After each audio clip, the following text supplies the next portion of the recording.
This is a quick snapshot of the Stitchy BP. Let's get on to installing it.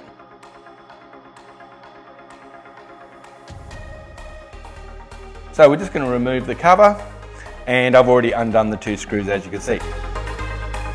We've got a very simple active in and a switch wire out.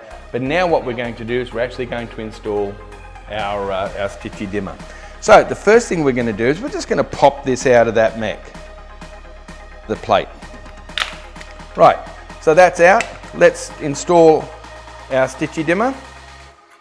Okay, so what we're going to do is we've got a couple of BP connectors here that we're going to use to connect the cables. Okay, so we've got our first cable out. Now the one thing you'll notice, it doesn't really matter which one we go first. So let's put the first one under a BP connector. Now I'm just going to slide them in there as they are.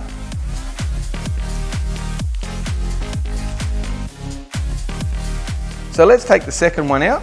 Now we know this one is our switch wire. Okay, so we'll remove that. Okay, so we're going to just put these together and slide our BP connector over. So what we've got now is we've actually put our BP in circuit.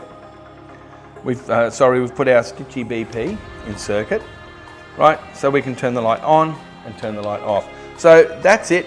That's everything there. Now, in a normal situation, you could wrap a bit of tape around them to secure those cables. Okay, slide that back into the wall.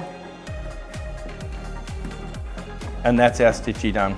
So on, off, push and hold to dim, push and hold to dim the other way. Jump on board, it's great, it fits with all the other Stitchy products. In conclusion, it took a matter of minutes to install our new Stitchy BP.